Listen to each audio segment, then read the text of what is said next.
The following program is for anyone who believes Elvis is still alive and the world is flat. Some of these shocking scenes are real, some are not. Viewer discretion is useless. The automobile, the greatest industrial achievement of the 20th century. But how safe do you feel behind the wheel of your car?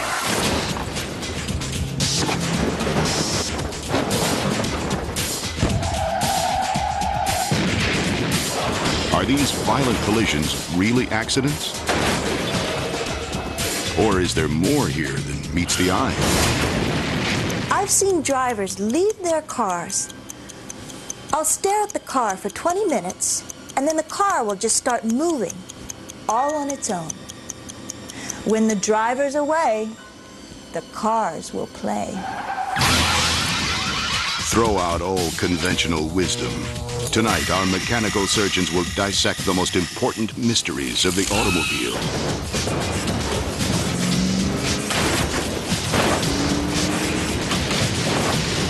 Cars, more complex than the sum total of their parts. Never take for granted what may lurk beneath the hood. Had I known that cars had these emotions, I never would have ordered so many car crashes. I never would have probably even made the A-team. Think about it. Should you always be so trusting? Your life may literally hang in the balance between 4 tires and tons of deadly steel. Does anyone truly understand how a car works? I was just about to change lanes, and I started turning the wheel, and it just went the other way, like it was fighting me. Years of research are probably paying off, but ultimately, who is really in charge? You or your car? If you value your life and those of your loved ones, then stay with us, because we are pursuing the single most haunting question on the road today. How do you defend yourself when cars attack?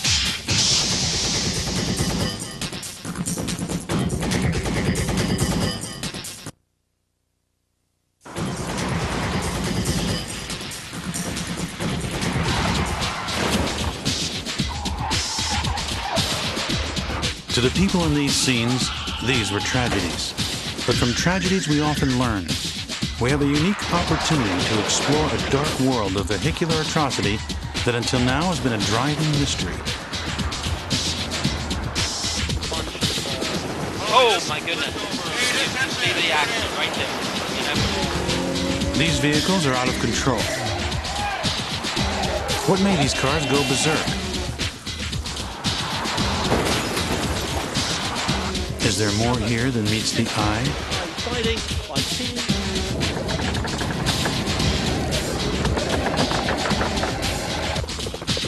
Tonight, we will carefully track a landmark piece of evidence, this chase in Houston.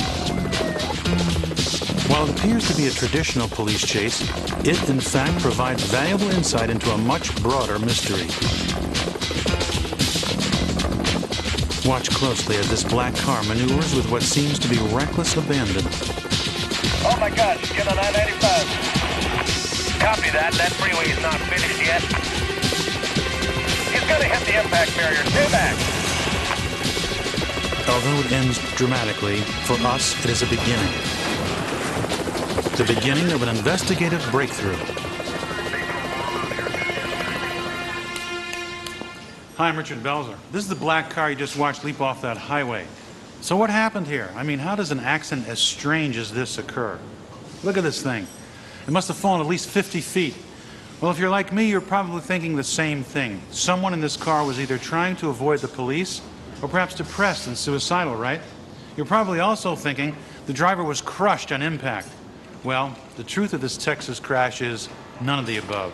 Would it surprise you to know that both the Texas police report and the insurance investigation failed to determine the cause of the accident? It's been categorized right here as NOF, or no one at fault. The driver, they said, was sober, alert, and had no history of mental illness. The only thing is, he wasn't in the car. This car is moving on its own. What could be motivating it? So how could this possibly have happened? Well, there may be some other kind of collision out there, a type that defies all rational explanation, An automotive phenomenon, if you will, that authorities don't want revealed publicly. Why not? What is it we're not supposed to know? Here at the Institute of Vehicular Motion, experts have cross-examined DMV and police reports with accounts by victims and witnesses. They're piecing together the common elements of all these crashes and making some very disturbing discoveries. Of course, nothing is more revealing than the crash footage itself. It is here that some of the most shocking answers have come to light. This car is going 40 miles per hour and plows itself head-on into a tree. Miraculously, the driver was spared without a scratch. Here in Quebec, Canada, Tom Maynard and Richard Trent have just purchased a video camera and are about to capture an amazing, candid event. A young man runs for his life from two charging machines. Amazingly, he is spared by both of these distressed vehicles. You got that on tape? Let's watch again as he comes inches from being struck.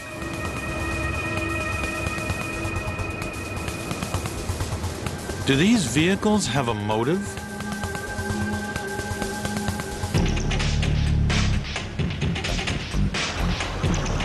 Salt Lake City, Utah, May of 1997.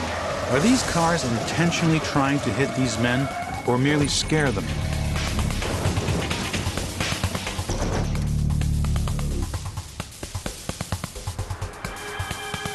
These people aren't so lucky, yet both survive this freakish incident and walk away from the scene. Butte, Montana.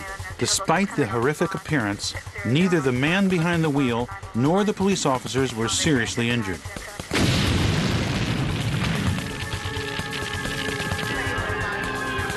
The car was totaled beyond repair. Miraculously, the officers were fine and the driver walked away from the scene only slightly charred.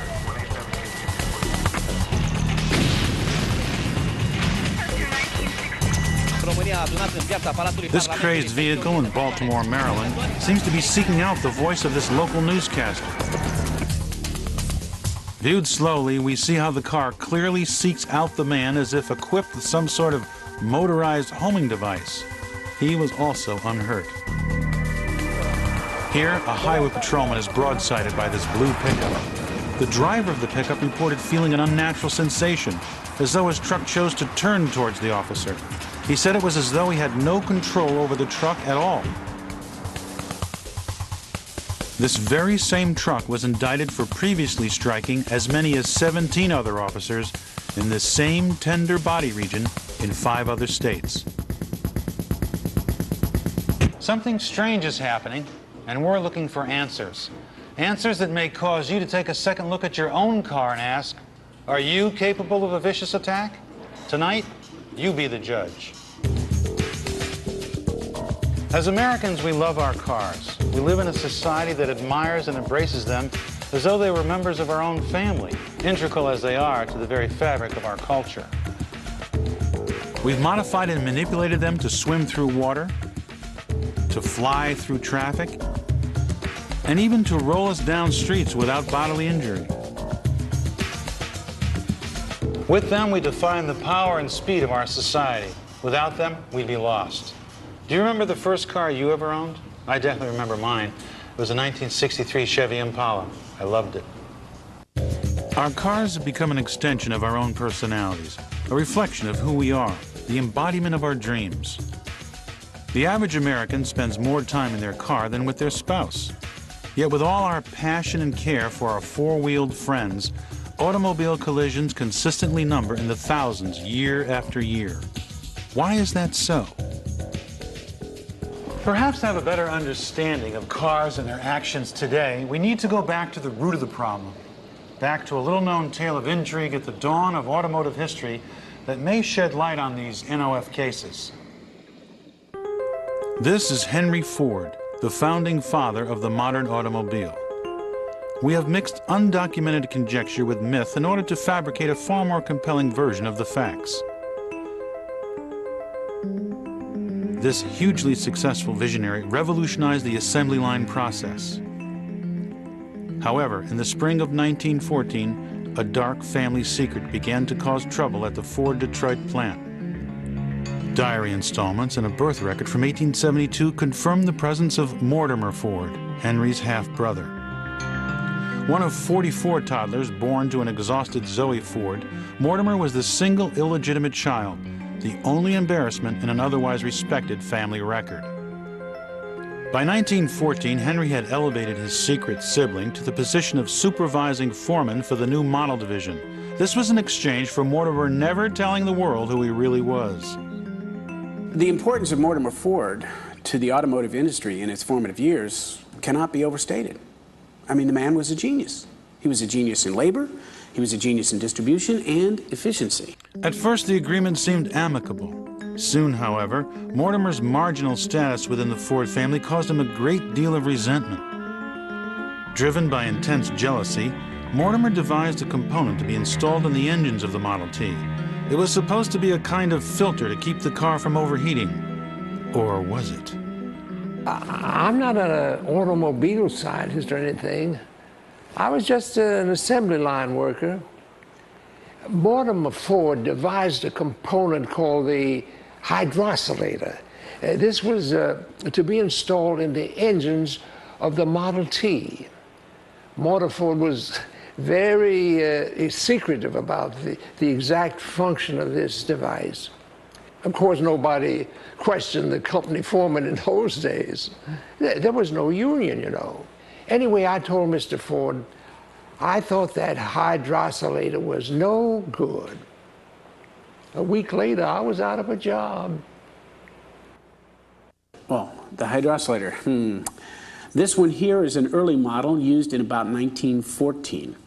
Now here, we have a model that's still in use today. This one they started installing around the late 1980s. Now, I've been a professor here at Harvard since 1990, and I've been a consultant since 1986 before they started installing these new versions. And in my opinion, the hydrocylator is the worst byproduct the automotive industry has ever known. The professor further alleges that the hydrocylator has been known to cause psychotic episodes and nervous breakdowns. In fact, I wrote a report on the hydrocylator, which I presented to the Convention of Automotive Scientists in Chicago in the early 1980s, and it was met with critical indifference. So I put it aside and went on with my career. In fact, the professor issued no less than 16 such reports to the Big 50 automakers, as well as government agencies in Germany, Sweden, and France. None of them responded, and all declined to speak to us for this program. So what is this thing, this unit smaller than a man's fist? Some experts assume that the device is inactive, an automotive appendix, if you will. Is it possible that the hydrocylator was some kind of parasitic device designed to cause mechanical mayhem within the engine of the host vehicle? Is it because of the hydrocylator that these cars began behaving insanely, seeking each other out and slamming into each other like bumper cars, tossing drivers out like rag dolls? Was Mortimer Ford the dark side of Henry's genius? Amazingly, for reasons of automotive standardization, the installment of this device continues. That's right. Almost all of the Big 50 manufacturers install a component similar to the hydrocylator today. If you know the exact location of the hydrocylator in your vehicle, don't attempt to remove it. The absence of this part could be just as dangerous as its presence. Now let's take a closer look at the remarkable crash in Texas and ask, could this device, invented so long ago, have anything to do with the crashes we've seen here? It's a Sunday afternoon in Houston, Texas. In a domestic dispute, a father has kidnapped his daughter from her home. We pick up the action a full 30 minutes after it began with this exclusive Institute footage. All units be advised, we're turning on to Jackson Alley. We're still in pursuit. Copy that. Stay with them. See if you can cut them off. We are watching this car as it enters the suburbs and plows through this marshy area, narrowly missing a pedestrian. Unit 15, just missed that pedestrian. Let's pull back, give him some room. Over. Copy that. If we're lucky, he might just get stuck in this mud. Police are maintaining a safe distance in order to ensure the safety of the hostage. All units, suspect is heading south, still in pursuit, speed 65. Copy. It continues on its rampage. He recklessly runs innocent motorists off the road.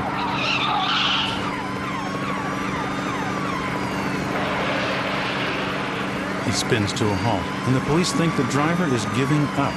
All right, we got him. Look out for the hostage. There he goes. But he is not, and the chase resumes, now even more recklessly. The driver once again puts the public in danger as he sideswipes this innocent commuter.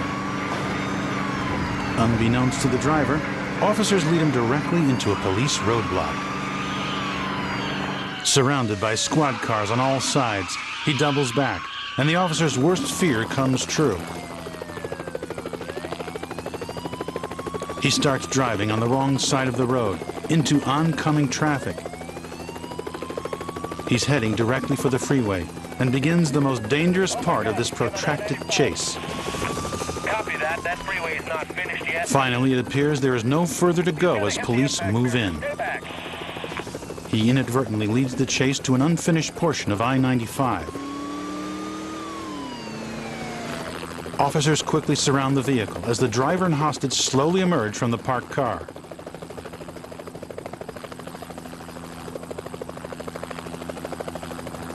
The standoff intensifies as the driver holds police at bay.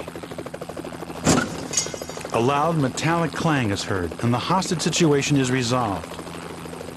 Why is this car taking off by itself? Could the metallic clang we just heard have something to do with the driverless car propelling itself off the freeway? Of course, helicopters and hostage situations are exciting, but let's take a look beyond this sensational angle to something of real consequence to us. We have a view of the standoff from the dash camera of one of the squad cars. A full 12 seconds passes in which the car is stationary and on perfectly level ground. And remember, no one is in the car.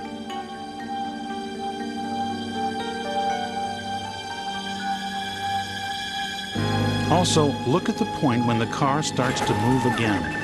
When magnified 500 times and again 1,000 times.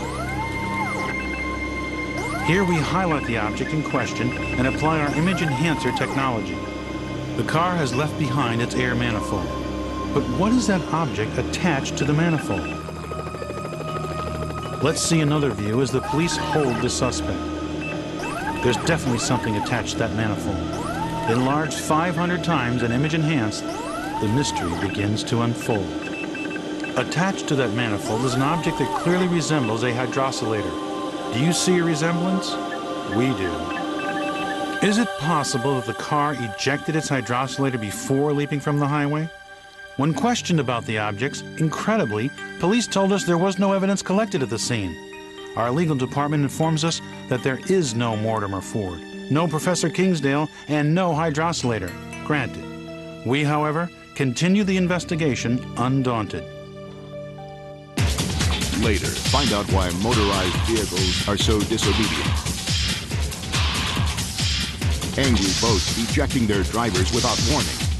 Crazed motorcycles throwing their riders to the ground. Stay with us when cars attack.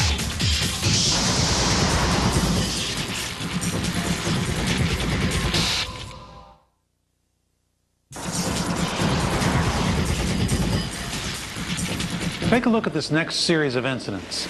Look closely. See if you can determine what's causing this disturbing car behavior. Now a new theory begins to unfold.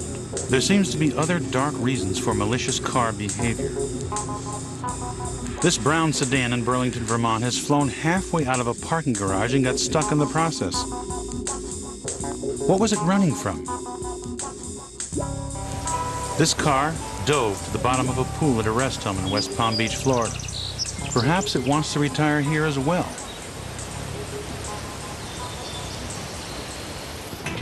This blue 1988 Crintler has literally thrown itself off a cliff, taking its terrified driver along for the ride. What caused this violent outburst?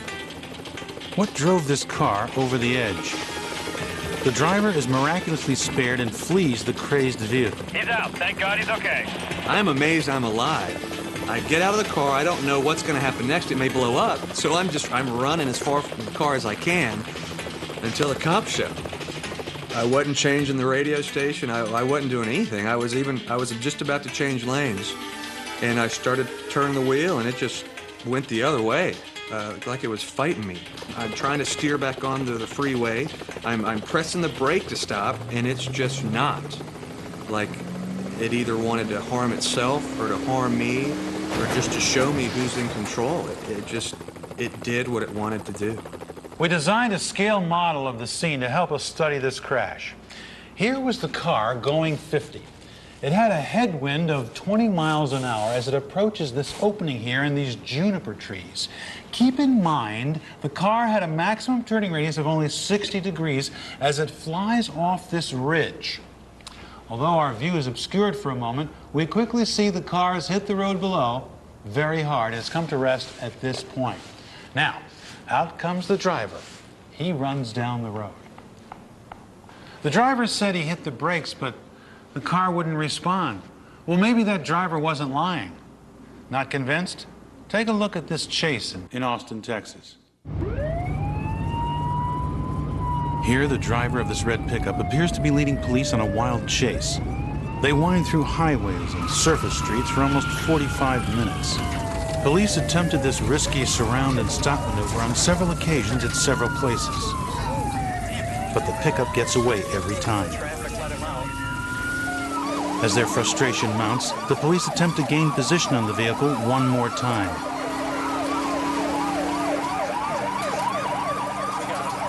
But once again, it seems the driver eludes police by driving over the curb and onto another road.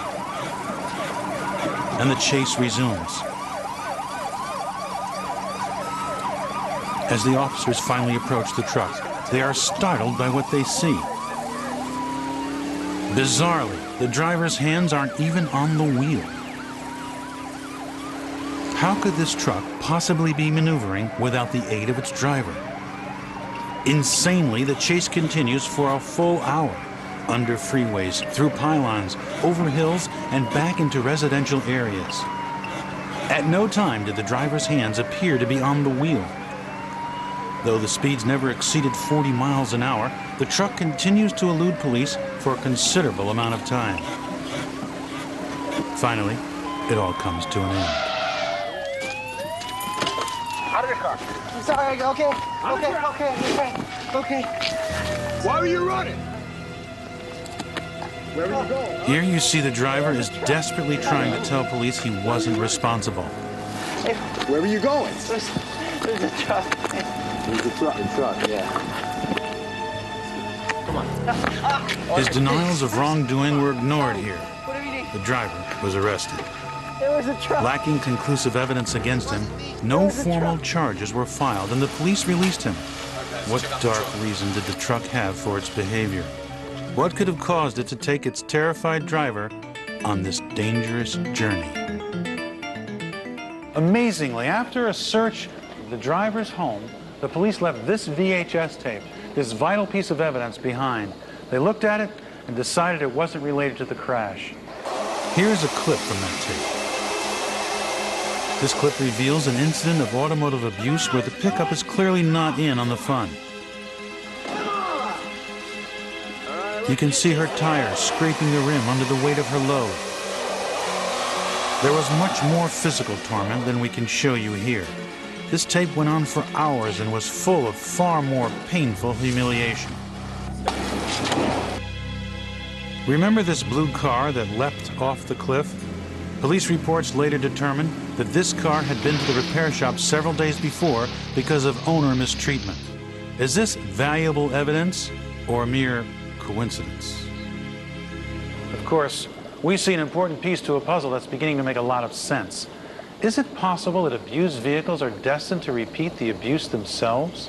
Perhaps by now you're on our wavelength. What could motivate a car to defy its driver in such a manner? Is it possible that how a car is treated has a lot to do with how it performs over time? Were these accidents, in fact, not accidents at all, but rather some sort of irrational moments of self-destruction? Vehicular tantrums of some sort? We trace the records for each of the vehicles shown here. We turn our attention to the Department of Motor Vehicles. Take a closer look at an area the police may have neglected. As our investigation expanded, we unearthed the developmental profile of the vehicles in question, looking back at their checkered paths. In their own way, each record reveals a history of systematic mistreatment by their owners. Owner negligence, vehicle repeatedly impounded, blown engine due to lack of oil, multiple chop shop repairs, and the list goes on. Fuzzy dice, distracting bumper stickers, and pine freshers don't help either. Do these incidents leave lasting scars? In the last 5 years, the DMV has begun to monitor the conduct of the drivers of all these cars. They have been categorized as rental car abuser, tire slasher, and nocturnal clutch pocket. For further insight into this phenomenon, we spoke to America's foremost racing expert, Mario Andretti. And seeing crashes like this, sometimes I think a lot of cars want to retire, but we don't let them. We don't even listen. We just keep pushing. Well, I know cars, and sooner or later, we're going to show you who's boss.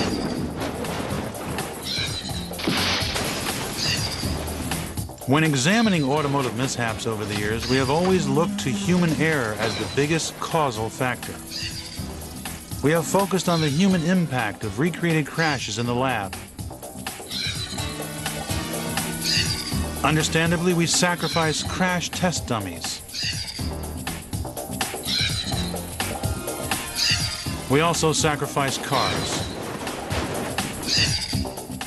Perhaps we must re-examine the problem from a different angle. Were the cars offered a choice in these suicide missions? We might consider protecting cars from humans.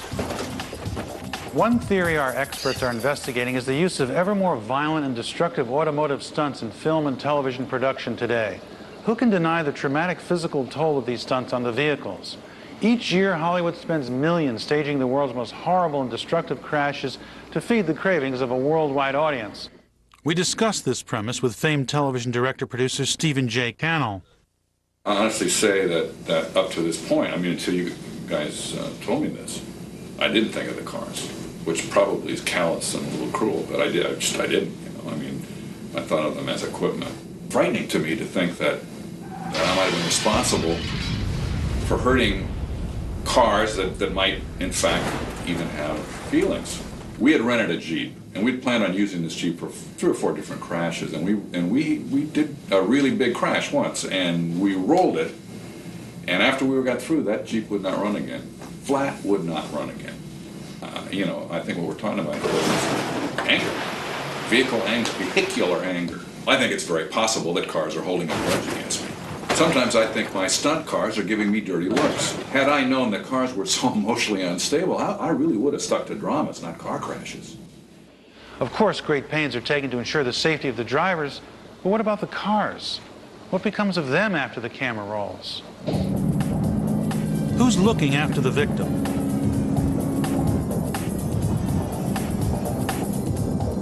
Who's looking after vehicular rights?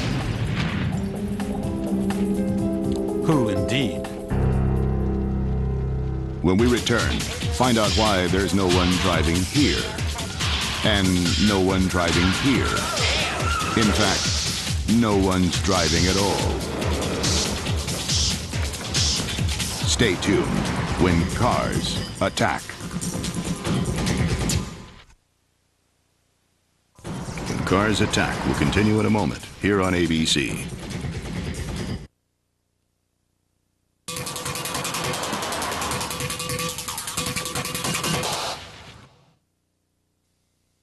We're back when Cars Attack. Join us as we try to uncover the common link between a car going backwards at 40 miles per hour. This truck hanging on for its life as it teeters on the edge of a freeway overpass. Another firing sparks from its front wheel rim. These two cars found entwined together. And a four-wheeler that's been pushed too far. There are more unexplained events going on that on the surface bear little resemblance to what we've seen so far. Okay, that in mind, try to explain this. This driverless car was spotted on a freeway in Arizona. Two startled commuters were able to capture this bizarre incident on home video. The car continued on its solo journey until officers were able to run it off the road. When police contacted the owner of the vehicle, he stated that he left it parked in his driveway the night before. Oddly enough, when interviewed, the owner told us he was about to sell the car for scrap when it mysteriously disappeared from its driveway.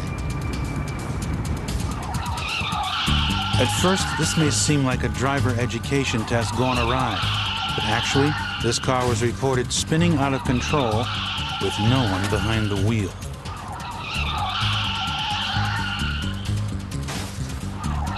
Another day, another city. Identical episodes occur as witnesses stand by. Police waited patiently for the situation to end peacefully, but it did not. You guys got a big semi-truck around here somewhere? Finally, it had to be ended by force.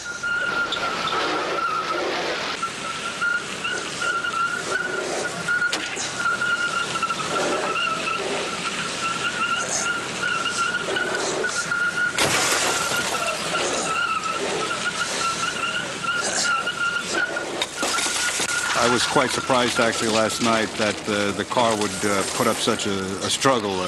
It took me 3 times actually for the window to break, and she put up quite a fight. Well, actually, we're still searching for the owner of the vehicle. At this point, we haven't been able to find it. There was no occupant in the car at the time. It was moving on its own. Well, I was pretty lucky, actually. I was lucky to find the parking brake due to the fact that the full moon last night was quite bright. Could he really have been that lucky? Or is there more to this story? Consider this as we investigate more on this subject. January 9th, 1997 was disrupted in Verona, New Jersey.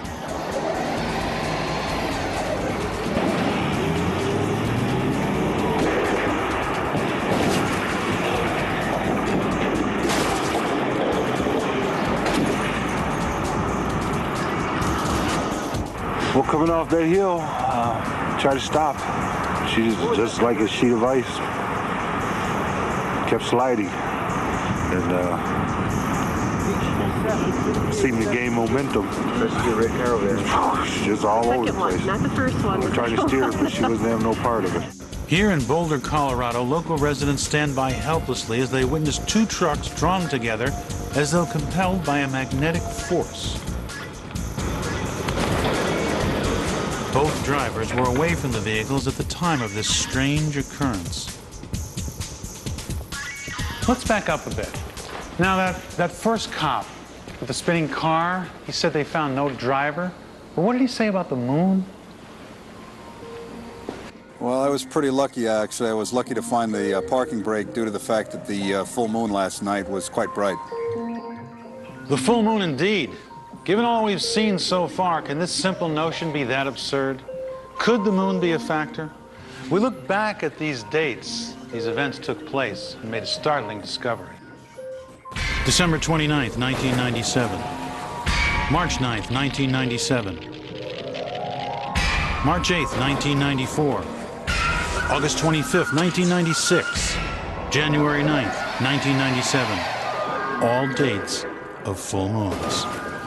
We spoke with prominent columnist and astrologer Teresa Smythe about lunar influences on vehicles. Sometimes I watch parked cars for hours, and I've seen amazing things. Once during a lunar eclipse in 1996, I watched an empty Volkswagen lurch forward and strike the Jaguar parked right in front of it. Then the Volkswagen rolled backwards really fast and hit a Lexus right behind it. Then it went back to its original position and stopped there as if nothing had happened. It had just dented 2 very expensive cars, and no one even saw it. Except for me, of course. In fact, on the exact same day of the lunar eclipse Teresa just referenced, watch this exclusive footage of 4 driverless cars captured by a Dillard's department store security camera.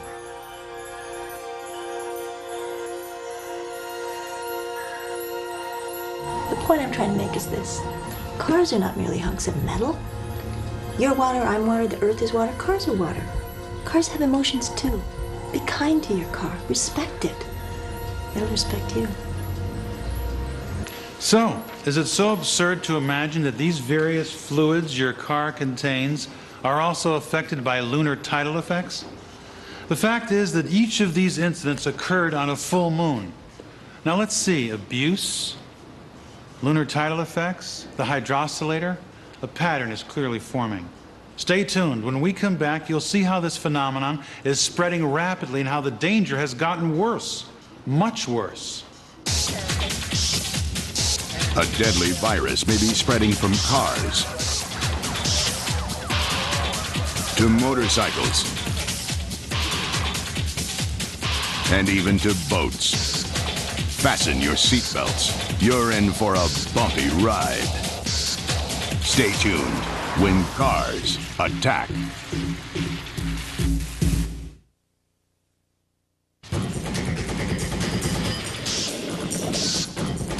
Now the most frightening discovery of all. It has become apparent that the forces controlling the behavior of cars have spread to various other vehicles. This contamination has manifested itself in all too familiar ways. Look carefully at these events. Though at first glance they'll seem like your typical motor sport crashes, you may begin to see a pattern that is entirely unique. Take a look at this scene at a drag strip in Nevada. Occasionally, drag racing cars seem to self-destruct to avoid the race. The crew reported no malfunctions or miscalculations.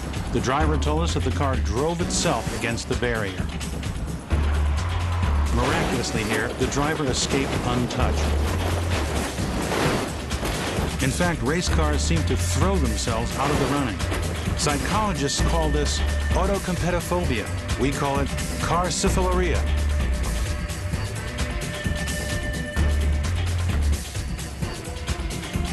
This car mysteriously levitated off the road and began tumbling on its own. Here again, auto levitation followed by tumbling. On closer inspection, you see the right rear wheel lifting first, followed by the car. You can also see both passengers are practically hanging out of the car. As usual, no one is hurt. The driver complained of a sensation doctors later diagnosed as dizziness. The wrath of motorized vehicles seems to know no bounds. Psychologists posit a theory that because motorcycles have only 2 wheels, they have an unusually vicious inferiority complex.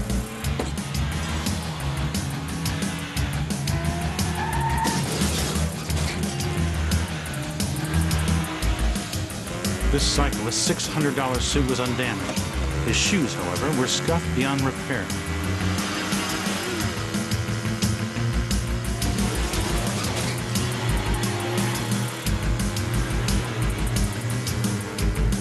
These appear to be accidents, but are they?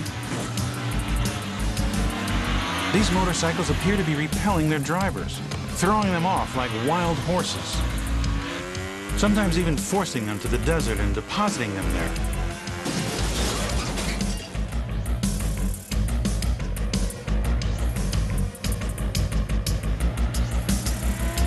Sometimes bikes act as if they're striking in carefully synchronized teams. When viewed in slow motion, we appreciate the beauty of their precision.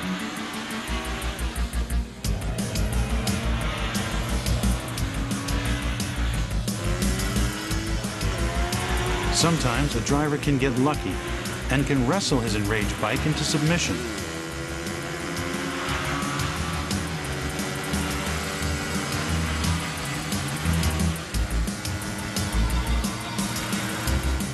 Sometimes not so lucky.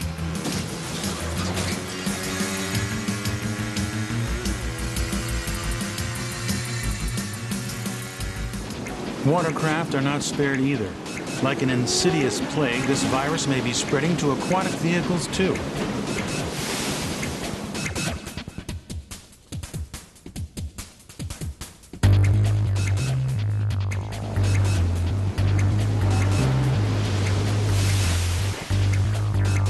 This double-engine vehicle corkscrews its way into flight.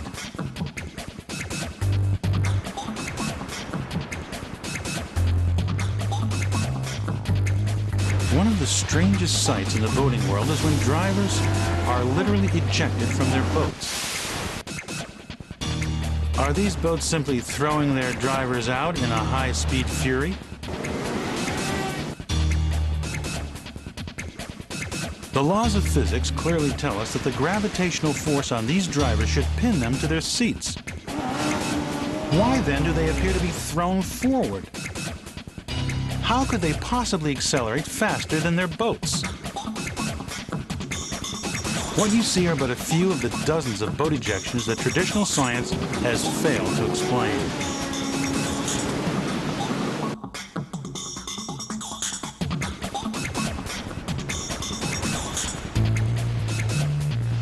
Here at Lake Como, Nick Don Vito approaches speeds of 110 miles per hour as he seems to be ejected from his boat.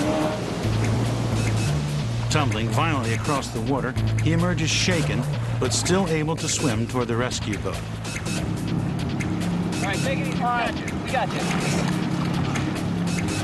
You okay? No, wrong. No, wrong, man, because that thing was not clean. That thing was not clean because I heard something and then boom, I'm gone. That's wrong. We got to get that damn thing out of the water and into the garage. I was on, man. I was focused, coming through that second pylon, psyched.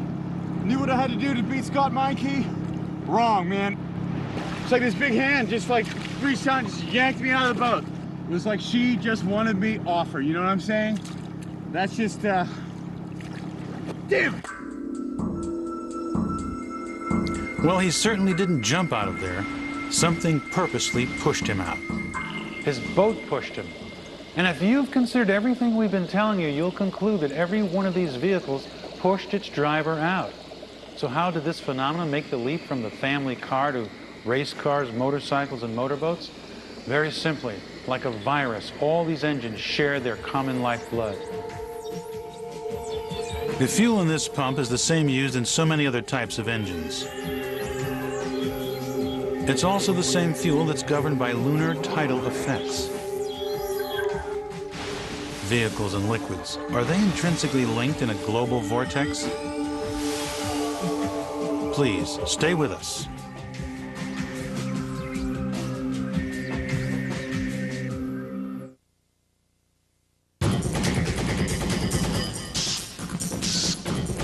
We've speculated on these events and have tried to explain them as thoroughly as possible using the best resources of Western science and technology. But perhaps in the final analysis, the answers lie within each of us. The outer world that we experience in the form of our cars is closely aligned with our inner lives. We are connected in so many unseen ways that it would seem a shame to ignore this. So, what can we do? Treat your cars with the same respect as you want to be treated. Recognize their mechanical needs and be sure to service them regularly. And finally, always drive safely and responsibly. Lives depend on it. Though we may not be able to stop some of the events you've seen tonight, we can start to make a difference in very small ways. Good night.